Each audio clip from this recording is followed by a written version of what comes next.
Hi everyone, today we are going on with part 10 of PesterQuest.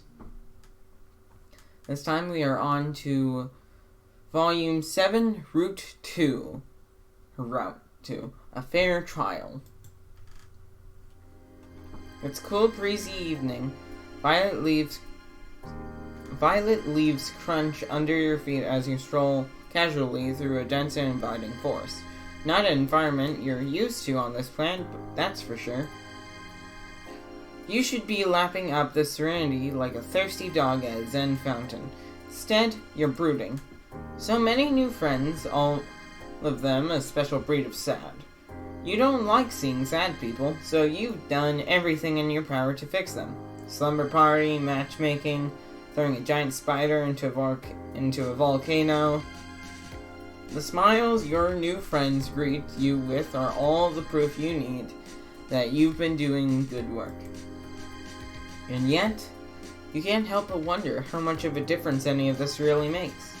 Especially on Alternia, you've gathered that even if one of these kids avoids being murdered by an insectoid eugenics bot, they'll just wind up conscripted into a lifetime of military service under a colonial empire, which makes it really hard to believe that introducing a few bouts of revolutionary catharsis will ultimately amount to much.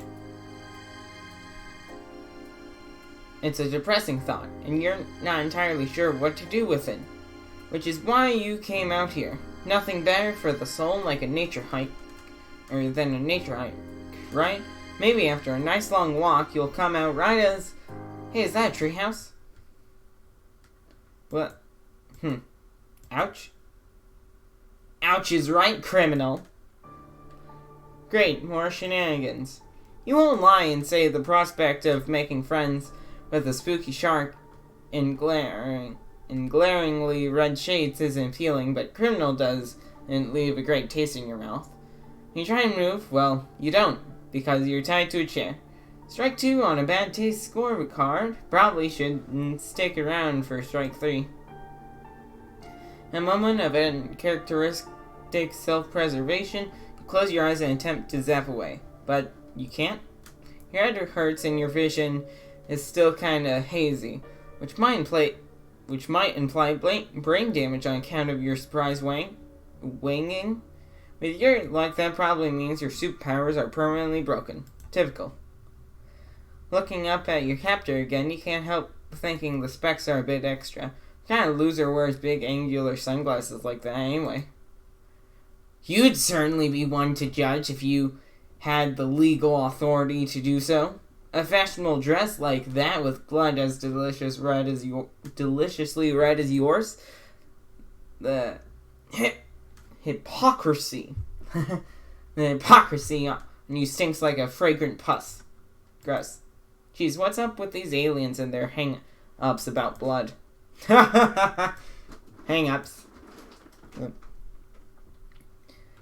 Gallows humor is an admirable quality. Such crowd-pleasing theatrics will not spare you the full weight of the law.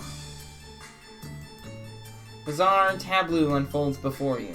Stuffed dragons and benches, angry monster, empty noose hanging dangling next to a window. Looks like you've wandered into a courtroom drama. Much to your relief, your kidnapper isn't a shark. And you have to admit the glasses do come together in the ensemble. But is a short, stocky troll girl in a short-sleeved turtleneck and a pair of garnished red Crocs. The fashion on this one is staggering, especially with the, is that a sword cane with a dragon's head? It is because I'm blind and cool. But make no mistake, I don't need eyes to smell how guilty you taste. Wow, is every sentence that tumbles out of this troll's mouth going to be weird and uncomfortable? Yes. But enough from you, cherry cheeks. Is an honorable tyranny will only tolerate so much banter before holding you in contempt. You might be developing some contempt yourself, if you're being honest. Well, unless you want to be squeezed until your organs burst from your eyes, you'll can the back talk and let the prosecution get to work. Is that what being held in contempt means? Fine. You guess you'll be polite and stop interrupting. Thank you, I really appreciate it. Now that we have the preamble out of the way, there's a ding from her computer, and her posture immediately switches from confident to frustrated. Hold on! She strides over to her housetop, tapping the gleaming edge of her cane in front of her as she goes. You wonder what kind of miraculous accessibility contraptions exist on this planet that a blind person can just use. Is she licking the monitor? Yeah, she's licking her filthy fucking computer monitor, just slathering it up with her teal-tinted saliva, going at it like a husband greeting his war wife after 20 years at sea. Why? Sorry, give me a second. No problem, you say. Not like you're going anywhere, haha. Okay, she's distracted. Now would be a great time to go somewhere. Your parents still seem to be on the fritz, but you think the weight of your incredible ass might shatter this chair if you could get some leverage. Let's wait it out. You decide it's best to wait this out. The sword and noose are a bit worrying, but with the plush toys and chalk drawings, it strikes you that this is probably the closest thing Alternia has to a tea party. Which would be adorable if it weren't so depressing. Playing along seems like a prime friend-making activity. Besides, whoever got hurt in the court of law? After a few keystrokes, she strolls back to her place in the center of the room. Not a word in half a sweep, and now she won't shut up. You ask who she was talking to. Just some dumb, angry girl who needs to leave me alone until the heat death of the universe? Who even cares anyway? Not me, that's who. Where were we? Crimes? Crimes! You're here today to face the highest justice under my authority as...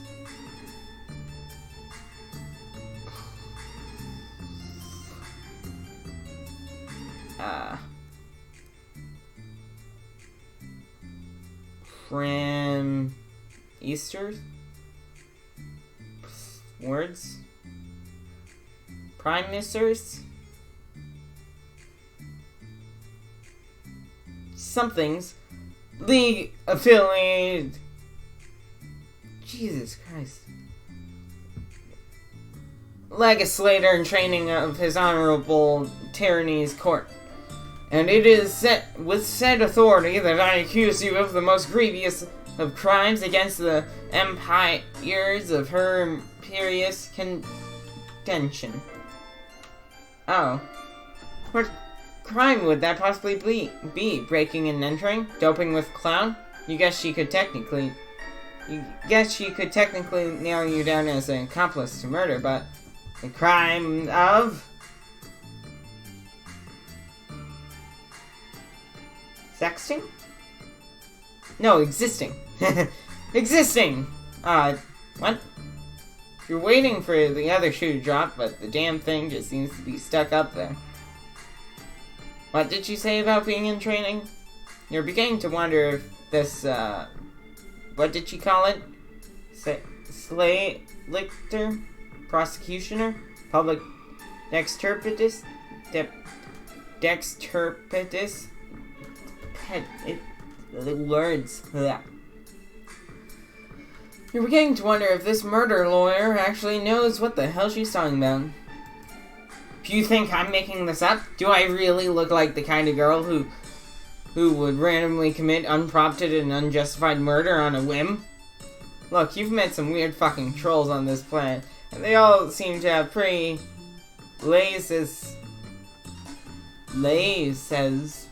attitude about murder, so... No, you know what? Fine. If you're going to be, pedantic, snot-nubbed little wiggler about it. I'll just...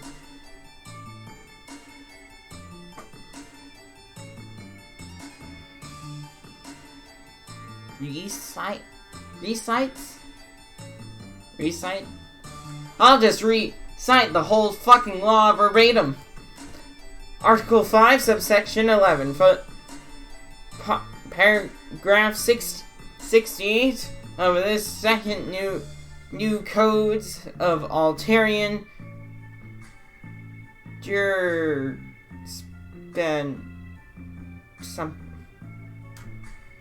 something describes your crime as being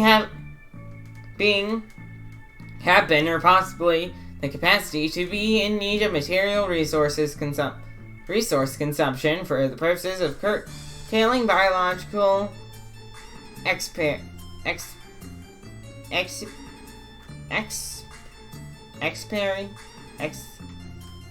words are difficult.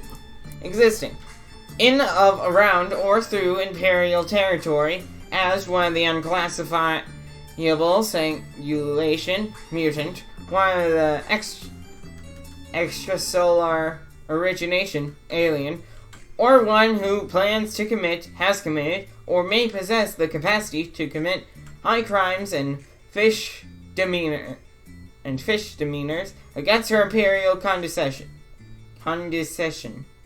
Criminal. There, happy now?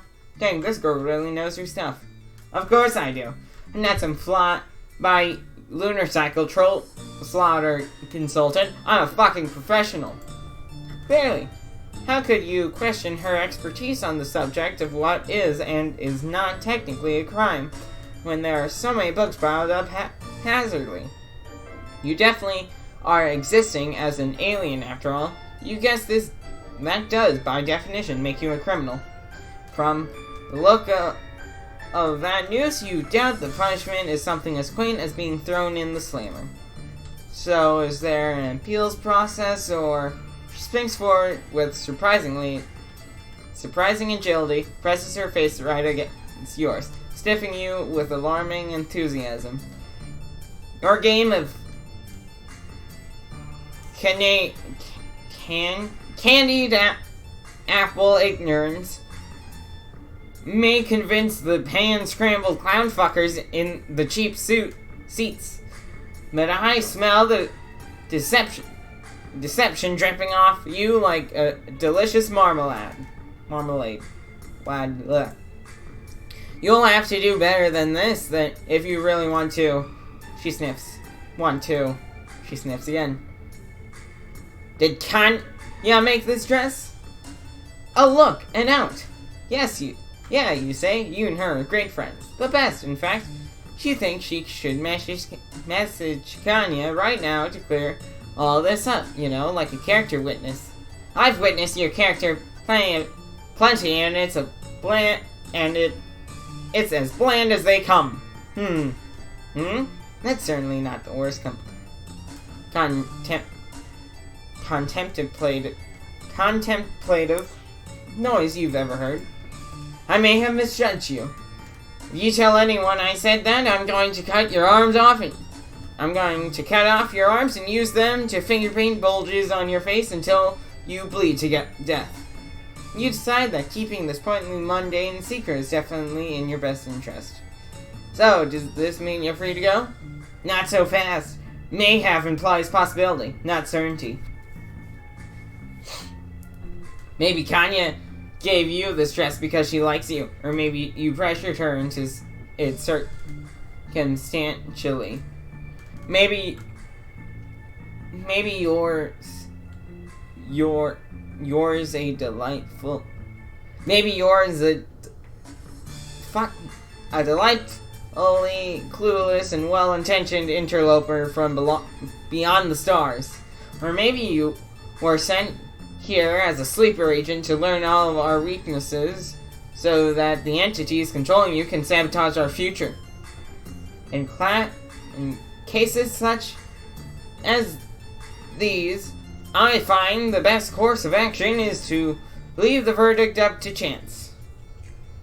She produces a double-headed coin with one side scratched out, and you immediately know where this is going. The terms are simple. Heads, and I release you from your bonds. Tails, and I release you from being alive.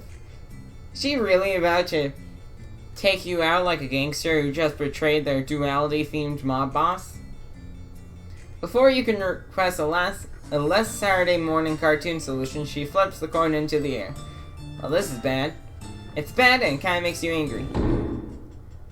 This doesn't make sense. You didn't do anything.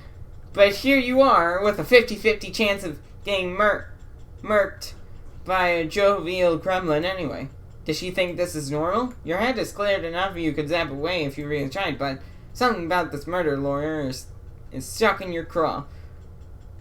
Her devotion to justice is obvious, but it's a twisted and brutal justice. Streamlined for violence and painfully efficient in enabling exactly that, if this mock trial is anything to go by. This is the same system that requires insectoid eugenics robots to keep the peace after all. There's so much wrong here, and she doesn't even see it. Like metaphorically see it. The coin is falling. Every rotation brings you closer to a fate that, regardless of outcome, wouldn't be fair. You decide to think what should be fair. Just like that, you're standing next to her. With a scream, you snatch her coin out of the air and hurt it full force through the window. My coin! Sorry, you shout. But she can't expect you to just accept the whims of chance when your life is on the line. Why not? Because that sucks. It's lame and dumb and cliche. What is she, a comic book villain? Am I supposed to know what that is? You don't know! Troll culture seems to have a lot of really arbitrary similarities to human culture, and it's honestly very confusing. But that's beside the point.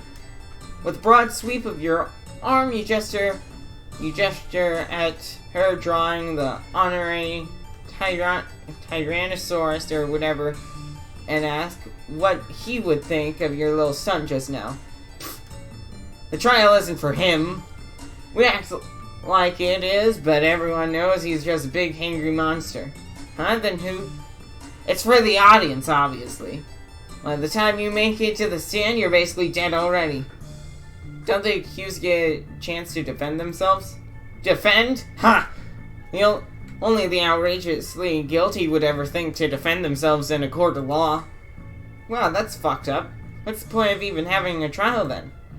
Besides the sheer pleasure of watching all the hope slowly drain from someone's eyes as they confront their imminently approaching and inevitable gruesome execution? Yeah, besides that. It's a warning to the Cedius of what happens when they cross the line. And that line is, existing? Yep. The nonchalance of her answer underlines just how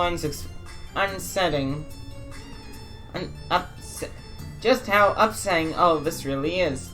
You remember the law she recited. The one part in particular sticks out to you. Unclassifiable sanguination. Didn't Karkat try to commiserate with you about having mutant blood or something? You know Karkat too? I keep waiting for him to fuss about team leaders, but now he won't shut up about this thing he calls a Dave. Everyone was so worked up about the game, and now they're just over it suddenly. Yeah, that's your fault. Karkat would probably have a nuclear connotation if he knew you were about to say this. But you ask her if she's aware of his blood color. Of course I'm aware of it. What do you think I am? Blind? Yes. Karkat's immune, right? If you remember correctly, that makes him guilty of the same crime you are. Her expression turns sour, and you can tell this is something she spent a lot of time trying not to think about. Figures she avoided summarily executing you because you're friends with her friends, so she would probably avoid killing Karkat as well. And that's a good thing. Great, in fact, you cannot stress how awesome that is. But doesn't that strike her as a bit hypocritical? Making exceptions for her friends? Does she think that everyone else who dies at court or gets cold their own hive deserves what they get just because she doesn't know them personally? It doesn't matter what I think. It's just how things are. It sucks, but it would suck a lot worse to be killed for saying so. And then who would protect Garcat? Who would protect... Can't help everyone, Cherry Cheeks. I can barely help my friends. Maybe if I stick to it long enough, I can change things from the inside. That's the best any of us can hope for. You guess that doesn't sound like the worst plan. In fact, it kind of reminds you of who? Feel sadness well up in your chest so fast and heavy that it knocks you over to her, and without meaning to, you zap. Your vision is swimming. Voices echo in your head, but you can't pick any of them out. You look around and something is watching you. Not maliciously, not yet, just observing from a curious distance. Now that you can do anything about it while you're clutching your head and trying to put your memories together, you've been circling around this awful familiar feeling ever since you left Earth. Drawn towards it like a singularity, the closer you get, the less it makes sense. What the fuck just happened? Did you kill me just now? Is this troll hell? Troll hell? Do trolls now have an actual name for... Wait, she's here too? Here seems like an ambiguous description. It's more of an ambitious description. It's more of an ambiguous nexus of metaphysical realities. That's an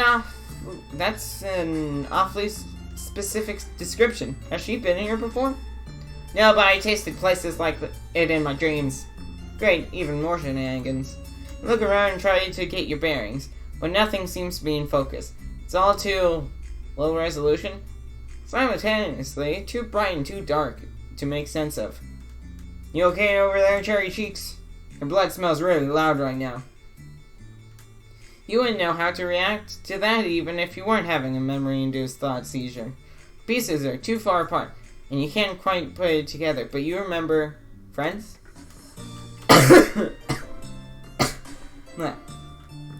It's a memory hit you. Sudden flashes of joy, of violence, smiling faces, crying faces, bodies, plans. Hope that the world could be made into a better place. What the fuck are you mumbling about? If you fried your think pan, at least let me in on it so I can participate. You tell her what you can remember, which isn't much. Friends, sadness, dissatisfaction, people who were deeply unhappy with the state of Alternia and faced violence from all sides, just as your new friends do today. Some of them want to change it from the inside, and you remember believing that they could. But you get the sense that a lot of time has passed between now and then, and it doesn't seem like Alternia has gotten much better. In fact, it may have gotten worse. It seems like wherever it was your friends tried to do, they failed. Of course they did. What does she mean by that? Even in the context of your nonsense time-traveling and amnesiac cover story, it's not that hard to believe. Compelling idiots have good ideas all the time. That doesn't change the fact that they're idiots. Which is why I'm going to succeed where everyone else had their entrails ripped out by a swarm of drones and died like the scrubs they were. I am many things, Cherry Cheeks. An idiot isn't one of them. She flashes a bright, poignant smile, filled with a confidence that you believe with every atom in your body. But you're pretty sure she's not the first person to make you feel this way. Idiots or not, the friends you used to have were just as sure of themselves as she is now. And what good did it do? Honestly, you down the intelligence or competence has much to do with it at all. You think about the drones you barely avoid at Carcat's Hive and your brief exposure to what this planet calls a criminal justice system. For as violent, unjust as things could be on Earth, at least there was some pretext that the system existed to serve the people. Here, it's just murder. You aren't sure that's a system that anyone can salvage. Your smile melts into a frown, and you really should ask what this troll's name is. Ha! Drezzy Pyrope. Drezzy Pyrope. Drezzy doesn't sound particularly happy as she slumps against debatably extant wall and slides down into a crouch. Her face is a mask of barely contained emotion. I can tell why Connor Cat would like you. You're very depressing. You chuckle and sit down a respectable distance away from her. You definitely don't mean to be depressing, but you have a knack for digging up drama, the hazards of forging new friendships, you guess. If Vriska saw us right now, she'd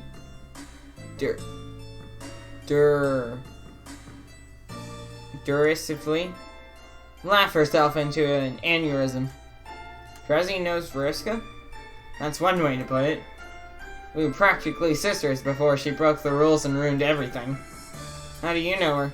Oh, you know, you played some flarp, killed some kids, felt guilty about it, threw Vriska's mom into a volcano. Well, you really have gone around. What's a mom? You'd think that was just about the saddest thing you ever heard get said if you didn't already know what a Lucis was. You killed her, Lucis? So that explains why she's been messaging me. Ha! Ha ha ha ha ha. Drezzy is laughing, but it doesn't sound like any laughter you ever heard. I can't fucking believe it. Sir Kent figures her shit out just in time for me to have my own identity crisis. And I bet she's thinking everything's supposed to be fine between us now just because... Wanna know a secret, Cherry Cheeks?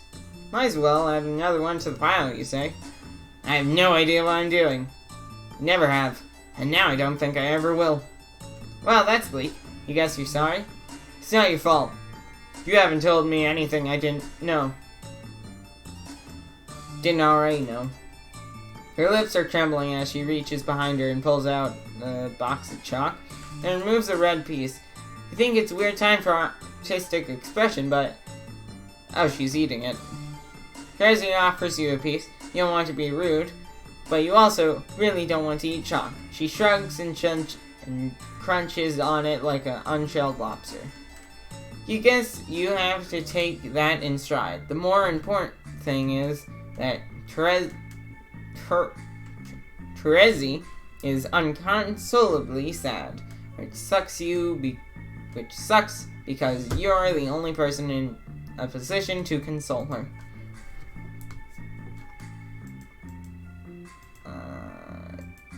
Let's give her a hug. You don't know how to fix this. You don't know how you don't know how to fix this. You don't know how to make Drezzy feel better. The best thing you can think to do is put your arms around her. Despite the fact that you're a complete stranger who basically just kidnapped her, she welcomes the embrace.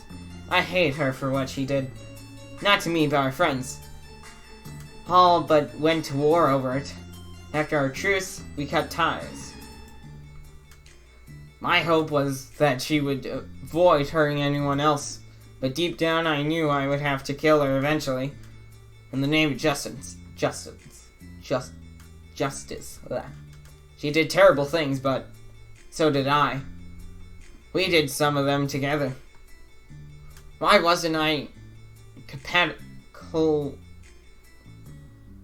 culpable? Why did I blame her for something we did to each other? Do you think it's regrettably natural to blame the person in front of you when you get hurt, especially when the real problem is too big and esoteric to stab through the chest with a sword cane. Vriska did what she did because she had to. So did I. We both deserved the revenge we wrought on each other. But we were all victims of the big picture. It made us what we are. Ensured we would do what we did. Every little injustice started there. And when we fight, whoever painted that picture smiles and laughs. And we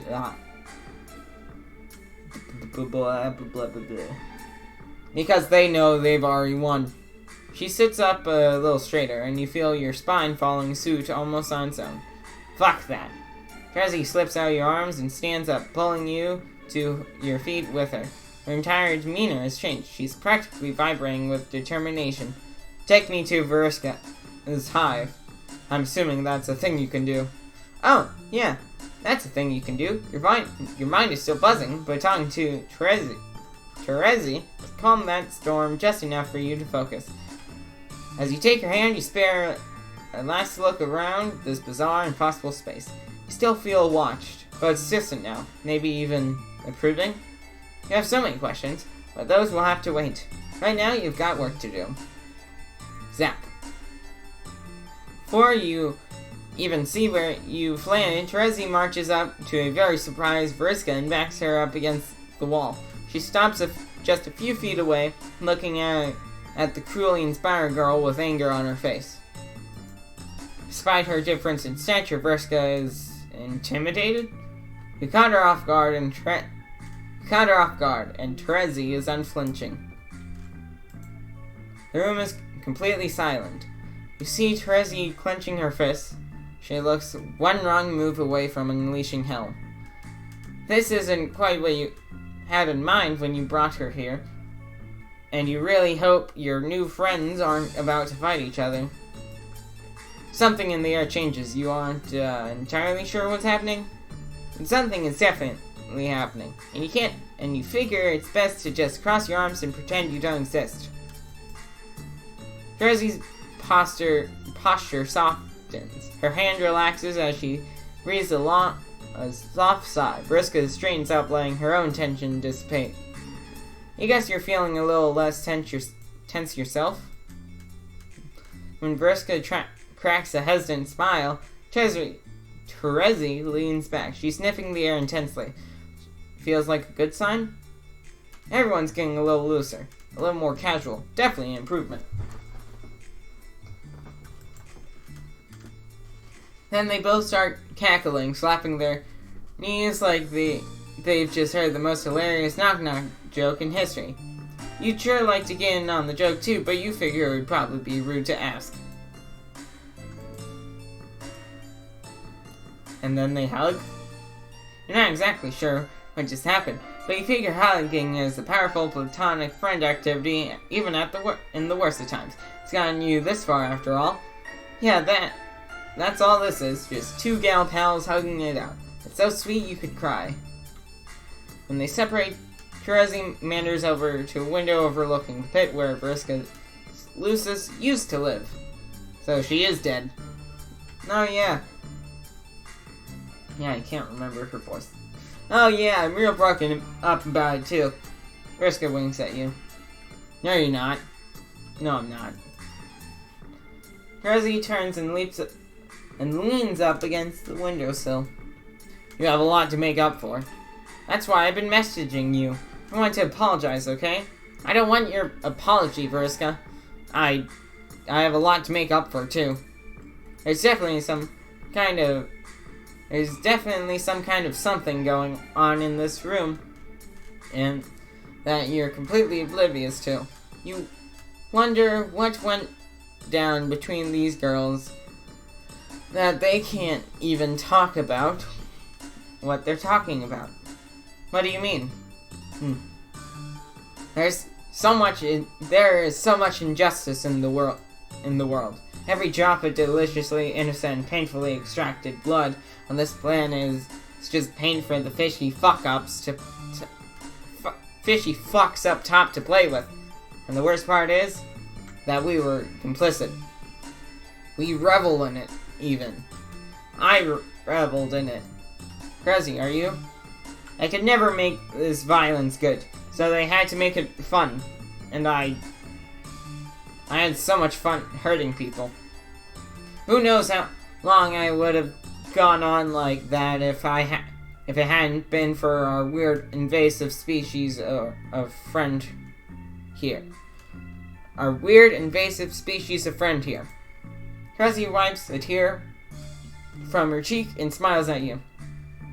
And you feel a huge wave of relief. Friends with former murder lawyer in training. You sure know how to pick 'em.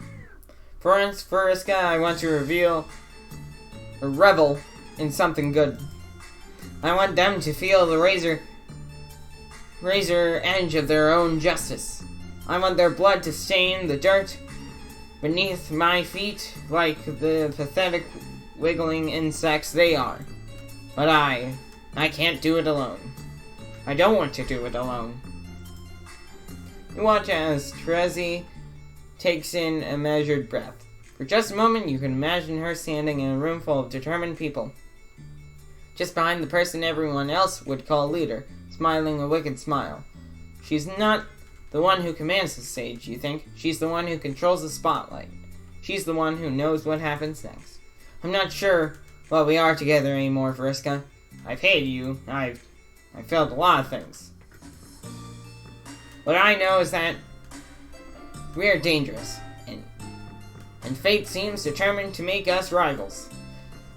That almost sounds fun, doesn't it? We could fight for the rest of our lives if we wanted to.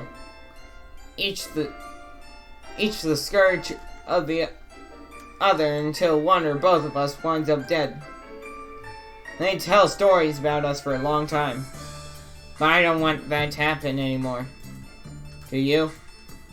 No!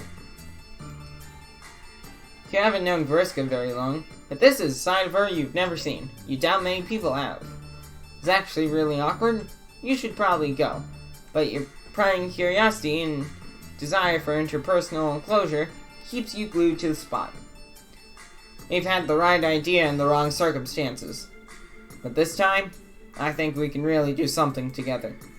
So let's try this again. Vriska, will you be my scourge sister? Yeah, obviously. Good. Then let's get to fucking work. You share a look that you can't quite read, but you get the feeling that this was a resounding success. Scourge sisters unite. Woo. And now it's time to fail. Let's get some leverage. You lean forward onto your feet, take a deep breath, and then hop backwards as hard as you can. It worked! You scramble up out of the broken chair as your captor turns towards you. What the fuck? You're trying to run, but the rope is still around your legs has other plans as you trip, try to catch your weight, fail, and then just sort of let the momentum of your vaudevillian tumble carry you across the room. You slam into your captor and send both of you flying out the window. Oh, this is way higher up than you thought. You grab onto her and pray for dear life. Hey, you're not falling. That's a relief. You congratulate your agile friend on her quick reflexes and grabbing hold of... Oh no. You've heard of hung jury, but this is ridiculous. Prosecution rest in peace. That is disturbing.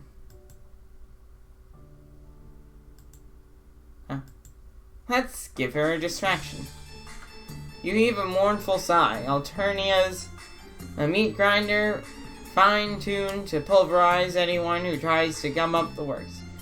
Maybe there's something to be done, but you don't think either of you are going to be the ones to do it. Yeah, why bother, right? She's probably doing just fine without me anyway. And you look over at her, you see she's doing her very best to hide her tears. That's no good. You may be lost in the cynical and you of a political burnout, but that doesn't mean you can just sit by and watch your new pal descend into abject disarray. What you two need is a distraction. What you need is a clown. You grab Terezi's hand and think of the happiest, hunkiest thoughts you can muster. And just like that, zap. You're right there in the living room of your dear friend Gamesy. What a sight for sore eyes is this jovial cut-up of a drugged adult juggalo. What the fucking motherfuck? With comical slowness, he dive bombs away from you over his couch and into a pile of horns. A chaotic honk cacophony sends Gamesy into a chorus of screams. You elbow Terezi. Smell that?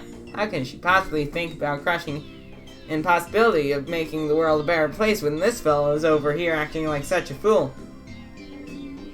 Her frown is unwavering as Gamesy clambers back up to her feet. That was a righteous motherfucking miracle, what you just gone up and did in front of me.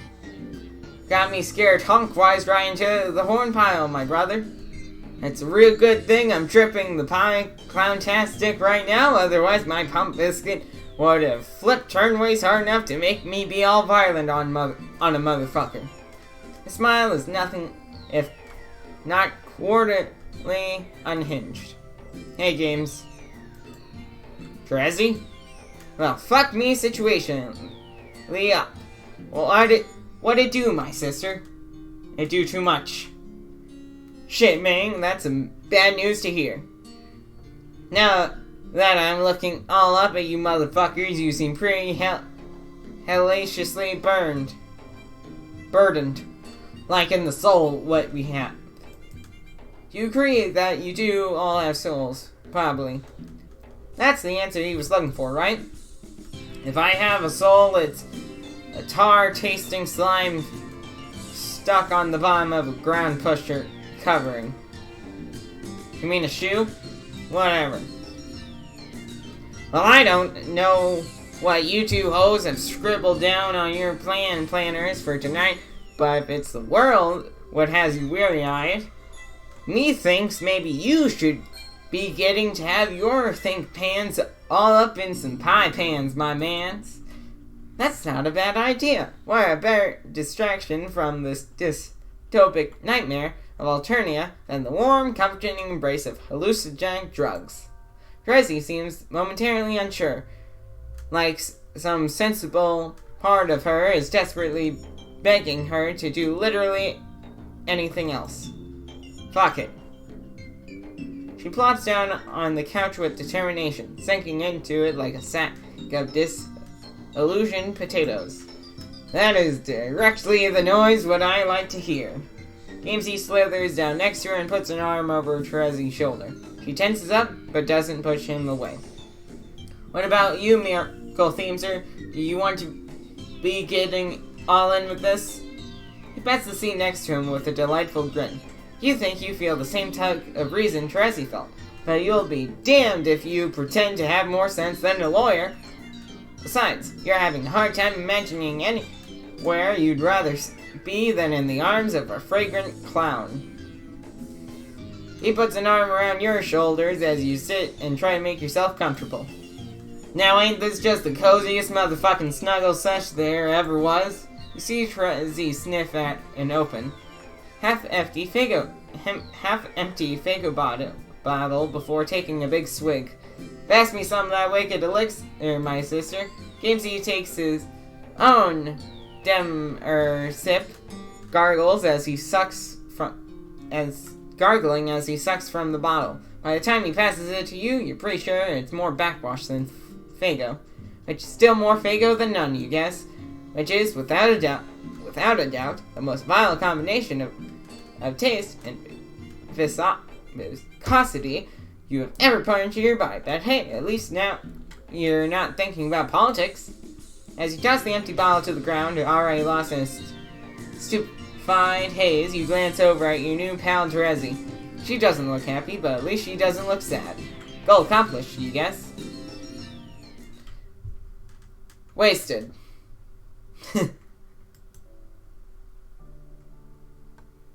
The end. For Volume 7. Like I said, that will be all for this episode on PesterQuest. Make sure to check the other episodes if this is your first time watching my series on it. If you liked the video, give it a like. And check out more of my content if you like this video. And that jazz. And, I will be going now. Have a good day, do what you do best, all that stuff. I feel drunk.